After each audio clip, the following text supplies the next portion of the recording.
जय हिंद साथियों। आज है 25 अक्टूबर 2025 और 25 अक्टूबर 2025 से संबंधित जितने भी महत्वपूर्ण प्रश्न बन सकते हैं सभी को हम लोग इस वीडियो में डिस्कशन करेंगे। इस वीडियो को शुरू से अंत तक जरूर देखिएगा क्योंकि आज बहुत सारे महत्वपूर्ण प्रश्न हैं जो आपके आगामी सभी परीक्षाओं के लिए बहुत ही महत्वपूर्ण रहने वाला है।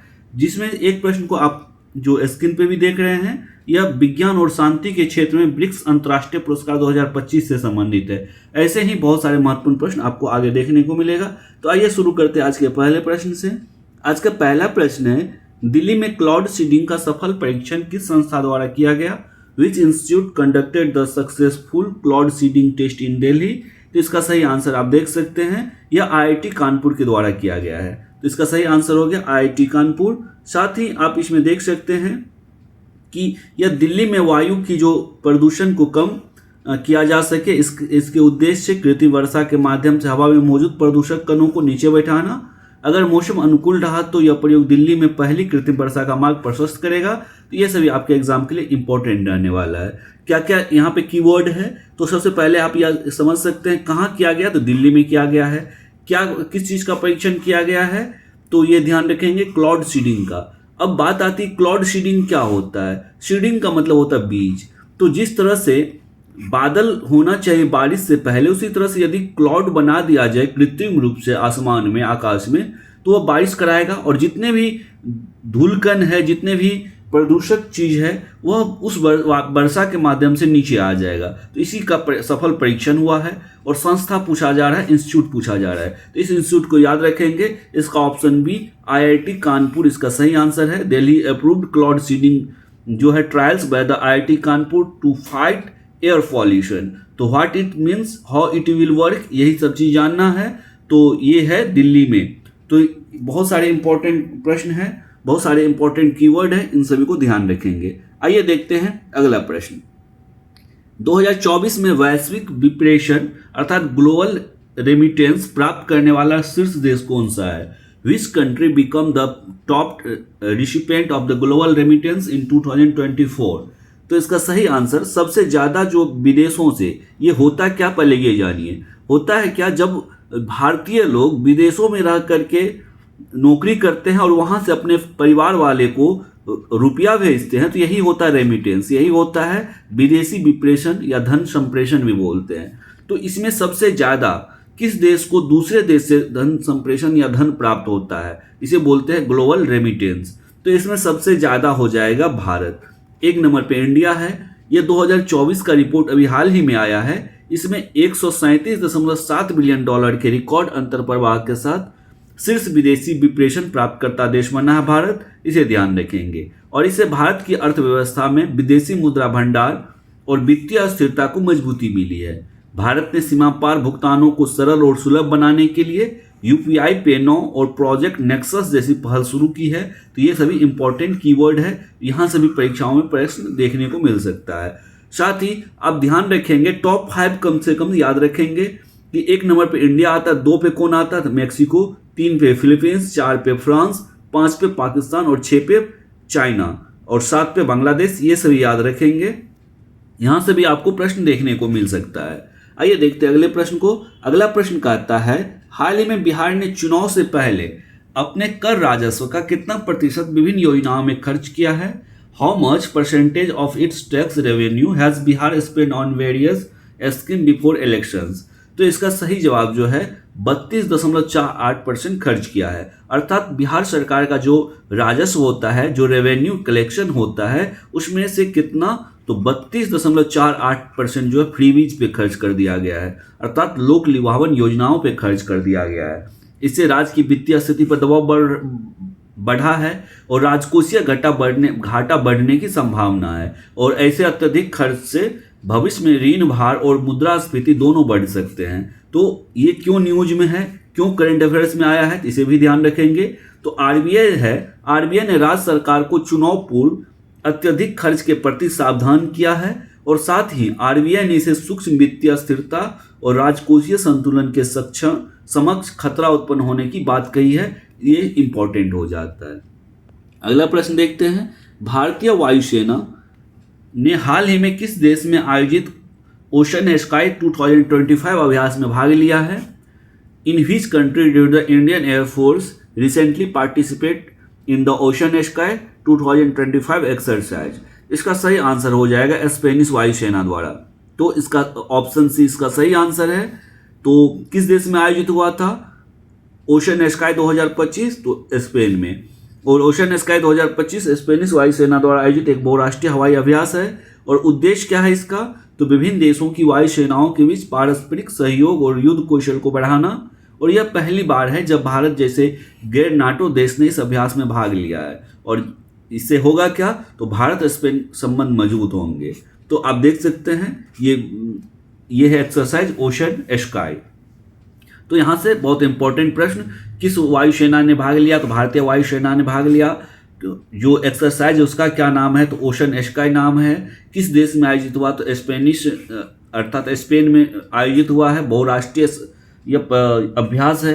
ये सभी इंपॉर्टेंट पॉइंट है। और भारत क्या है? गैर नाटो। तो गैर नाटो देश के लिए यह अभ्यास जो है बहुत ही इंपॉर्टेंट हो जाता है। और भारत और स्पेन के संबंध भी मजबूत हुए हैं। ये सभी याद रखेंगे। अगला प्रश्न है, हाल ही में किस कीट को मिट्टी में माइक्रोप्लास्टिक प्रदूषक के जैव संकेतक के रूप में पहचाना गया? तो which insect has recently been identified as a bio indicator of microplastic pollution in soil? तो इसका सही आंसर आप देख सकते हैं। इस कीट की या जो कीट है इस कीट का नाम है कैराबिड बीटल। ये जो कैराबिड बीटल है यह क्या है? तो मिट्टी में माइक्रोप्लास्टिक प्रदूषक के जैव संकेतक, अर्थात ये जो जैव संकेतक होता है जो संकेत देता है किस चीज का कि कहाँ माइक्रोप्लास्टिक है, इस चीज के बारे में इस जीव से पता चलता है। अर्थात कैराबिड बीटल जो है को मिट्टी में माइक्रोप्लास्टिक प्रदूषण को ट्रैक करने के लिए जैव संकेतक माना जाता है। अर्थात जहां यह जीव पाया जाएगा कैराबिड बीटल, वहां क्या होगा? माइक्रोप्लास्टिक प्रदूषण होगा। इसी को ट्रैक किया जाता है। और ये जो जीव है यह निशाचर शिकारी होते हैं जो स्लग और कैटरपिलर जैसे जीवों का शिकार करते हैं। और ये लगभग सभी स्थलीय प्रवासों में पाए जाते हैं और पर्यावरणीय स्वास्थ्य का अच्छा संकेत देता है। ये सभी इंपॉर्टेंट फैक्ट है। अगला प्रश्न देखते हैं, हाल ही में भारतीय नौसेना को सौंपी गई माहे किस प्रकार का जहाज है? Recently the Indian navy received Mahe, what type of vessels is it? तो इसका सही आंसर आप देख सकते हैं। ये जो है माहे भारतीय नौसेना को सौंपा गया पहला परमाणु रोधी उथले जलयान है। अर्थात ऑप्शन बी इसका सही आंसर है, पनडुब्बी रोधी उथले जलयान। और इसे किसने बनाया है? तो कोचिन शिपयार्ड लिमिटेड ने बनाया है। और इसमें अत्याधुनिक रडार, सोनार, टारपीडो सिस्टम लगे हैं जो समुद्र में पनडुब्बी का सटीक पता लगाने में सक्षम है। और यह जहाज भारतीय नौसेना की तटीय रक्षा और पनडुब्बी रोधी क्षमताओं को मजबूत करेगा। ये सभी इंपॉर्टेंट पॉइंट है, याद रखेंगे। ये जो नौसेना को सौंपा गया जहाज है इसका नाम माहे है। तो माहे से भी प्रश्न पूछ सकता है।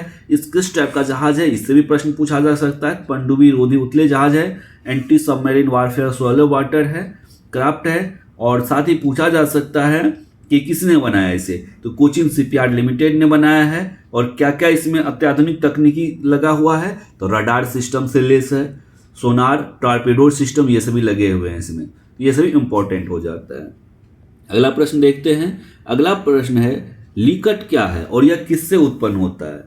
तो इसका सही आंसर होगा कि कचरे स्थलों से उत्पन्न होने वाला अत्यंत विषैला तरल जो पदार्थ होता है जो अवशिष्ट विघटन, जल अवशोषण और रासायनिक प्रतिक्रियाओं के कारण बनता है, इसी को बोलते हैं लीकट। और यह उत्पन्न कैसे होता है? तो यह कचरा स्थल से निकलने वाला अत्यंत विषैला तरल है। जहाँ कचरा स्थल है वहाँ से निकलने वाला जो तरल पदार्थ है इसी को लीकट बोला जाता है। और हाल फिलहाल में यह न्यूज में था, समाचारों में था। यह होता क्या है? जितने भी लैंडफिल के नीचे इकट्ठा होते हैं और इसमें भारी धातु, जैविक और कार्बनिक प्रदूषक शामिल हो सकते हैं। यदि इसे सही तरीके से प्रतिबंधित न किया जाए तो यह जल और मृदा प्रदूषण पैदा कर सकता है और स्वास्थ्य के लिए खतरा बन सकता है। यह सभी इंपॉर्टेंट है। अगला प्रश्न देखते हैं, किस भारतीय को विज्ञान और शांति के क्षेत्र में ब्रिक्स अंतर्राष्ट्रीय पुरस्कार 2025 से सम्मानित किया गया है? तो ब्रिक्स जो ऑर्गेनाइजेशन है इन्होंने एक पुरस्कार शुरू किया है जिसे बोलते हैं ब्रिक्स अंतर्राष्ट्रीय पुरस्कार। और किस क्षेत्र में? तो विज्ञान और शांति के क्षेत्र में। तो इसे प्राप्त करने वाले जो व्यक्ति है यह है सबीर हसन। आपने स्क्रीन के पहले स्लाइड पे देखा होगा, जो थंबनेल है उस पर यही क्वेश्चन है सबीर हसन वाला। और सबीर हसन को 2025 में विज्ञान और शांति के क्षेत्र में उनके योगदान के लिए ब्रिक्स अंतर्राष्ट्रीय पुरस्कार से सम्मानित किया गया है। इस पुरस्कार के माध्यम से वैज्ञानिक उपलब्धियों और सामाजिक शांति के प्रयासों को अंतर्राष्ट्रीय स्तर पर मान्यता मिली है। यह पुरस्कार ब्रिक्स देशों के बीच सहयोग और ज्ञान के आदान प्रदान को बढ़ावा देने का प्रतीक है। इसे ध्यान रखेंगे, किसे प्राप्त हुआ है? सबीर हसन को। और कौन है यह सबीर हसन? भारतीय है। और किस क्षेत्र में मिला है? विज्ञान और शांति के क्षेत्र में मिला है। कौन सी संस्था दिया है? तो ब्रिक्स दिया है। इसे ध्यान रखेंगे। अगला प्रश्न है, अंडर 23 कुश्ती विश्व चैंपियनशिप में भारतीय पहलवान विश्वजीत मोरे ने कौन सा पदक जीता? आप देख सकते हैं इस इमेज में, अंडर 23 जो है world cup wrestling championship 2024 bronze for the Vishwajeet Ramchandra जो है ये मिला है। ये 2024 इसलिए लगा है क्योंकि होने वाला 2024 में था, लेकिन हाल ही में हुआ है यह। और इसमें कौन सा पदक जीता है? तो आप यहाँ से देख सकते हैं चैंपियनशिप ब्रॉन्ज है। और तो ब्रॉन्ज क्या होता है? कांस्य पदक। ऑप्शन सी इसका सही आंसर है। और विश्वजीत मोरे ने अंडर 23 कुश्ती विश्व चैंपियनशिप में कांस्य पदक जीता है। और यह उपलब्धि भारत के युवा पहलवानों के अंतर्राष्ट्रीय स्तर पर सफलता को दर्शाती है। और इससे भारतीय कुश्ती में अंडर 23 वर्ग की ताकत और प्रतिस्पर्धात्मक क्षमता का प्रमाण मिलता है। ये सभी इंपॉर्टेंट हो जाता है। आगे देखिए, आंद्रेज पोग्जोबुट के साथ अन्य किसे सखारोव पुरस्कार 2025 से सम्मानित किया गया है? Along which Andrzej Poczobut who was awarded the Sakharov prize 2025। तो इसका सही आंसर ऑप्शन बी है। ऑप्शन बी अर्थात मारिया अमागलोबेली जो है, इसे आंद्रेज पोग्जोबुट के साथ सखारोव पुरस्कार 2025 से सम्मानित किया गया है। सखारोव पुरस्कार मानवाधिकारों और स्वतंत्रता के क्षेत्र में असाधारण योगदान देने वाले व्यक्ति या समूहों को दिया जाता है और इससे उनके मानवाधिकारों के लिए किए गए प्रयासों और यूरोपीय संसद द्वारा मान्यता का संकेत मिलता है। ये सभी बहुत इंपॉर्टेंट है। दो नाम याद रखना है। अब दो व्यक्ति भी दिख रहा आप देख रहे हैं, एक है आंद्रोज पोग्जोबुट और दूसरा है माजिया अमागलोबेली है। इसे ध्यान रखेंगे। और पुरस्कार कौन सा मिला है? सखारोव पुरस्कार 2025 से सम्मानित किया गया है। और यह पुरस्कार किस क्षेत्र में दिया जाता है? तो मानवाधिकार और स्वतंत्रता के क्षेत्र में जो असाधारण योगदान देता है उन्हें दिया जाता है। तो ये सभी इंपॉर्टेंट है। और किनके द्वारा? तो यूरोपीय संसद द्वारा मान्यता का संकेत मिलता है इससे। अगला प्रश्न देखिए, तो बहरीन में आयोजित एशियाई युवा खेल 2025 में किस देश ने कबड्डी में दोहरा खिताब जीता? तो दोहरा खिताब अर्थात आप समझ सकते हैं महिला और पुरुष दोनों ने कबड्डी में। और कौन सा है? तो एशियाई युवा खेल पुरस्कार 2025 है। एशियाई युवा खेल पुरस्कार 2025 महिला और पुरुष दोनों वर्ग में भारत ने जीत हासिल की है। तो ये बहुत ही इंपॉर्टेंट हो जाता है, जिसमें महिला और पुरुष दोनों ने, भारत के दोनों वर्गों ने जीता है, इसीलिए इसे दोहरा खिताब भी बोला जाता है। तो भारत ने बहरीन में आयोजित एशियाई युवा खेल 2025 में पुरुष और महिला दोनों वर्गों में कबड्डी का दोहरा खिताब जीता है। और इससे भारतीय युवा खिलाड़ी की कबड्डी में श्रेष्ठता और प्रशिक्षण स्तर का प्रदर्शन हुआ है। और यह जीत भारत के कबड्डी में निरंतर मजबूती और एशियाई प्रतियोगिताओं में प्रभुत्व को दर्शाती है। तो यह सभी इंपॉर्टेंट हो जाता है। अगला प्रश्न है, केंद्रीय मंत्री राजनाथ सिंह द्वारा हाल ही में किस राज्य में शौर्य वन का उद्घाटन किया गया? In which state was the Shaurya One recently inaugurated by the Defense Minister Rajnath Singh? तो आप देख सकते हैं राजनाथ सिंह ने राजस्थान के शौर्य वन का उद्घाटन किया है। तो ऑप्शन इसका क्या हो गया? सी, राजस्थान इसका सही आंसर है। राजस्थान में शौर्य वन का उद्घाटन किया गया है, जो भारतीय सैनिकों की वीरता और बलिदान को समर्पित है। और इसका उद्देश्य युवाओं में देशभक्ति और सुरक्षा बलों के प्रति सम्मान की भावना को बढ़ाना। और यह स्थल जो है सैनिकों के गौरवशाली इतिहास और राष्ट्र की सुरक्षा में उनके योगदान को दर्शाता है। तो यह सभी याद रखेंगे। प्रश्न पूछा जा सकता है किनके द्वारा किया गया? तो केंद्रीय रक्षा मंत्री राजनाथ सिंह के द्वारा किया गया है। और किस वन की स्थापना की गई है? तो शौर्य वन की स्थापना की गई है। कहाँ की गई है? तो राजस्थान में की गई है। और किस लिए? उद्देश्य क्या है? तो युवाओं में देशभक्ति और सुरक्षा बलों के प्रति सम्मान की भावना को बढ़ाना। ये सभी इंपॉर्टेंट फैक्ट हो जाता है। अगला प्रश्न है, मिलानो कॉर्टिना जो है 2026 में विंटर ओलंपिक्स का जो गेम हो रहा है मिलानो कॉर्टिना में 2026 में, इसमें भारतीय टॉर्च बियरर अर्थात टॉर्च बियरर क्या हुआ? मशाल वाहक किसे नियुक्त किया गया? भारत की तरफ से मशाल लेकर के कौन चलेंगे ओलंपिक दल के साथ? तो इसमें इसका सही आंसर हो गया अभिनव बिंद्रा। ये ऑप्शन बी इसका सही आंसर है। अभिनव बिंद्रा को मिलानो कॉर्टिना 2026 विंटर ओलंपिक्स के लिए भारत का टॉर्च बियरर अर्थात मशाल वाहक या ध्वज वाहक भी बोला जाता है, नियुक्त किया गया है। वे भारत के पहले और एकमात्र ओलंपिक गोल्ड मेडलिस्ट है जिसे शूटिंग में गोल्ड मेडल मिला था, और यह नामांकन भारतीय खेलों में उनके योगदान और प्रेरणादायक उपलब्धियों को सम्मानित करता है। इसे ध्यान रखेंगे, ये देख सकते हैं ये मशाल है हाथ में, और इसे लेकर के आगे बढ़ते हैं तो इसी को बोलते हैं टॉर्च बियरर इंग्लिश में, और हिंदी में बोलते हैं मशाल वाहक। तो अभिनव बिंद्रा याद रखेंगे। और कैसा खेल है तो विंटर ओलंपिक्स है, शीतकालीन ओलंपिक्स।